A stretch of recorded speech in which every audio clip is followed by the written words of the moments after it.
नमस्कार, सुप्रभात इंडिया में आपका स्वागत है और आपके साथ में हूं रुमान अलवी। सबसे पहले फटाफट अंदाज में देखते हैं 6 मिनट में 36 खबरें। आज पीएम नरेंद्र मोदी उत्तराखंड जाएंगे और केदारनाथ के दर्शन करेंगे। प्रधानमंत्री इस दौरान 150 करोड़ की योजनाओं का भी शिलान्यास करेंगे। प्रधानमंत्री नरेंद्र मोदी ने इस बार भी एलओसी पर जवानों के साथ दिवाली मनाई। पीएम ने जम्मू कश्मीर के गुरेज सेक्टर पहुंचकर जवानों के साथ 2 घंटे बिताए और मिठाई खिलाकर दिवाली की बधाई दी। इस मौके पर पीएम ने नया इंडिया बनाने में सेना की बड़ी भागीदारी को बताया। नरेंद्र मोदी ने कहा कि आजादी क्या होती है, भारत माता क्या होती है, तिरंगा क्या होता है, इसकी भावनात्मक ताकत एक फौजी से ज्यादा कोई नहीं समझ सकता। पीएम मोदी ने INSV तारनी के दल को वीडियो कॉल के जरिए दिवाली की बधाई दी। इसके साथ ही उनके मिशन के सफलता की कामना की। दिवाली के मौके पर अटारी बाघा बॉर्डर पर भी धूम देखी गई। बीएसएफ के जवानों और पाकिस्तानी रेंजर्स ने एक दूसरे को मिठाई भेंट करके दिवाली मनाई। भारत नेपाल सीमा के वाल्मीकि नगर में SSB के जवानों के साथ लोगों ने दिवाली का जश्न मनाया। इस दौरान बॉर्डर पर तैनात जवानों के साथ देश के शहीदों को भी याद कर उनके नाम का दीपक जलाया गया। रक्षा मंत्री निर्मला सीतारमण ने अंडमान निकोबार में 3 सेवाओं के कमान के साथ दिवाली मनाई। रक्षा मंत्री ने दिवाली की बधाई दी और हौसला अफजाई किया। जम्मू कश्मीर की मुख्यमंत्री महबूबा मुफ्ती ने अनाथालय में बच्चों के साथ दिवाली मनाई। महबूबा ने बच्चों को दिवाली का गिफ्ट भी दिया। अयोध्या में दिवाली मनाने को लेकर योगी ने कहा कि विश्व पर्यटन में अयोध्या की स्वच्छ छवि प्रस्तुत हो, इसलिए ये आयोजन किया गया था। हालांकि उन्होंने अयोध्या में बुनियादी सुविधाओं के अभाव की बात मानी और इसके विकास की बात कही। ताजमहल पर उठे विवाद पर योगी ने कहा कि ये पर्यटन का बेहतरीन केंद्र है। पर्यटकों को आमंत्रित करने की उनके सरकार की योजना है, जिसके लिए लगातार कोशिशें की जा रही हैं। देश भर में गुरुवार को दिवाली धूमधाम से मनाई गई। देश के कई हिस्सों में दिवाली के जश्न के अलग अलग अंदाज देखने को मिले। इस मौके पर लोगों ने जमकर आतिशबाजी की और एक दूसरे को मिठाई खिलाई। पुणे में भी लोगों ने अनोखे अंदाज में दिवाली मनाई। अपनी पुरानी परंपराओं और दोहराते हुए और पूर्वजों को याद किया और हजारों की तादाद में इकट्ठे होकर दिवाली का पर्व मनाया। यूपी के बनारस स्थित सतुआ आश्रम में संतों ने भी दिवाली मनाई। प्रकाश पर्व में संतों ने दिए जलाए और देश की खुशहाली और तरक्की की कामना की। मुंबई में दिवाली के मौके पर दादर स्टेशन के बाहर रंगोली बनाई गई, जो काफी आकर्षण और भव्य लग रही थी। दिल्ली में सुप्रीम कोर्ट की सख्ती के बाद भी आतिशबाजी में कोई कमी नजर नहीं आई। वहां दिवाली के दिन प्रदूषण 9 गुना ज्यादा रहा। हालांकि कुछ जगहों पर कमी भी दर्ज की गई, जबकि पिछले साल के मुकाबले प्रदूषण दिवाली के दिन कम रहा। हैदराबाद में दिवाली के दिन पटाखों से 30 लोगों की आंखें जख्मी हो गई, जिन्हें शहर के अलग अलग अस्पतालों में भर्ती कराया गया। इसके अलावा पटाखों से कई और लोगों के भी झुलसने की खबर है। यूपी में हरदोई के पालपुर इलाके में दिवाली मना रहे एक परिवार की 2 बेटियों के साथ दबंगों ने छेड़छाड़ की और विरोध करने पर दोनों युवतियों और उसके परिजनों को मारपीट कर जख्मी कर दिया। घटना में दोनों युवतियां गंभीर रूप से घायल हो गई, जिन्हें पास के अस्पताल में भर्ती कराया गया है। पुलिस मामले की जांच में जुट गई है। महाराष्ट्र के औरंगाबाद में किसान खेत मजदूर कांग्रेस ने दिवाली सड़क पर बेघर और गरीब लोगों के साथ मनाई। इस दौरान उन्होंने गरीबों को खाना खिलाया, मिठाई बांटी और पटाखे भी छुड़ाए। साथ ही सरकार पर गरीबी को लेकर तंज भी कसा। कहा कि 2014 में भारत ग्लोबल हंगर इंडेक्स में 55वें नंबर पे था, जो आज 100वें नंबर पर चला गया है।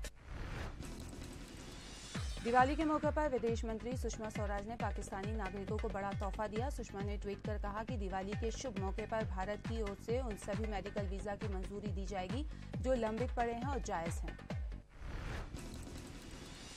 यूपी के इटावा में मुलायम, शिवपाल और अखिलेश ने साथ साथ दिवाली मनाई। दिवाली पर एक साथ शिवपाल अखिलेश के आने से मनमुटाव दूर होने के संकेत दिखे। मुलायम परिवार के सभी ने देशवासियों को दिवाली की शुभकामनाएं दी। हिमाचल प्रदेश विधानसभा चुनाव के लिए कांग्रेस ने करीब 60 उम्मीदवारों के नामों का ऐलान किया है। हालांकि इन सीटों पर अभी भी माथापच्ची जारी है। सीएम वीरभद्र सिंह आरपी से चुनाव लड़ेंगे। हिमाचल प्रदेश के मुख्यमंत्री वीरभद्र सिंह ने ठियोग विधानसभा सीट में चुनाव लड़ने का फैसला किया है। सूत्रों के मुताबिक आज वीरभद्र सिंह सुबह 11 बजे अपना नामांकन दाखिल कर सकते हैं। यहां नामांकन से पहले ठियोग में रैली भी होगी। राज्यसभा सांसद शरद यादव को नोटिस मिला है। उनके संसद की सदस्यता पर 30 अक्टूबर को सभापति वेंकैया नायडू सुनवाई करेंगे। जेडीयू नेता RCB सिंह ने शरद की सदस्यता खत्म करने की मांग की थी। भुवनेश्वर में आज पेट्रोलियम मंत्री धर्मेंद्र प्रधान PNG प्रोजेक्ट का उद्घाटन करेंगे।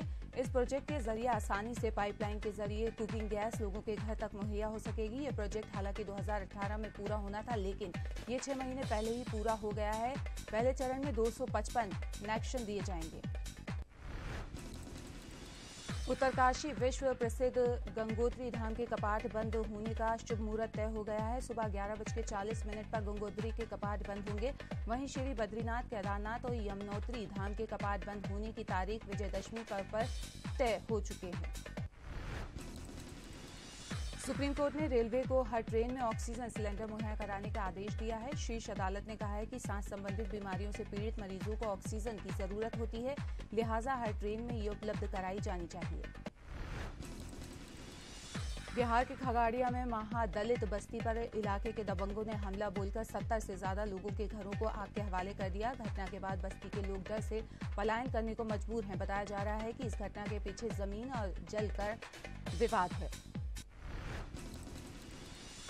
बिहार के नालंदा में इंसानियत को शर्मसार करने वाली तस्वीर सामने आई है। बिना दस्तक दिए घर में घुसने की वजह से सरपंच के परिवार की महिला ने पहले ग्रामीण की चप्पलों से पिटाई की और फिर उसके बाद सबके सामने जमीन पर थूक कर चटवाया भी। आंध्र प्रदेश, ओडिशा और बंगाल में बारिश की वजह से फिर से लोगों को परेशानी का सामना करना पड़ रहा है। मौसम विभाग ने अगले 24 घंटे में यहां भारी बारिश की आशंका जाहिर की है। अफगानिस्तान के कंधार में सेना के कैंप पर तालिबान के आत्मघाती हमले में 43 सैनिकों की मौत हो गई। इस हमले में 200 से ज्यादा लोग घायल हो गए। आतंकियों ने मेवात स्थित अफगान नेशनल आर्मी बेस के भीतर बम विस्फोट किया और गोलाबारी की।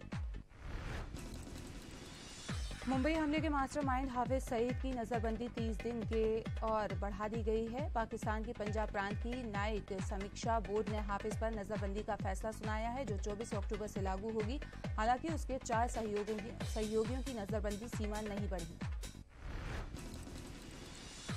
पाकिस्तान की एक एंटी करप्शन कोर्ट ने पूर्व PM नवाज शरीफ के खिलाफ करप्शन मामले में आरोप तय कर दिए हैं। कोर्ट ने नवाज की बेटी मरियम और दामाद मोहम्मद सफ्दर पर भी आरोप तय किए हैं। 13 तारीख को वकीलों के हंगामे के बाद आरोप तय करने की कार्रवाई 19 अक्टूबर तक स्थगित कर दी गई थी। दिवाली वाले दिन भारतीय हॉकी टीम ने एशिया कप में शानदार जीत दर्ज कर भारत को बड़ी दिवाली का गिफ्ट दिया है। बेहतरीन प्रदर्शन करते हुए हॉकी टीम ने मलेशिया को 6-2 से मात दी। इस जीत के साथ हॉकी टीम अपने सुपर 4 में मलेशिया को हटा टॉप पर पहुंच गई है।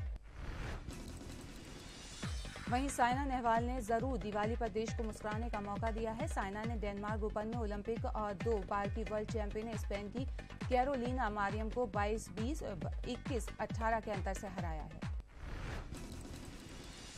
बॉलीवुड के महानायक अमिताभ बच्चन करीब 26 साल बाद ऋषि कपूर के साथ किसी फिल्म में नजर आने वाले हैं। इस फिल्म का नाम है 102 नॉट आउट। इस फिल्म की शूटिंग पूरी हो चुकी है। अतुल मांजरेकर निर्देशित फिल्म फन्ने खां एक बार फिर से अनिल कपूर और सतीश कौशिक की जोड़ी को देखने को मिलेगी। अनिल और सतीश करीब 15 साल के बाद एक साथ काम करने जा रहे हैं। फिल्म की शूटिंग शुरू हो चुकी है।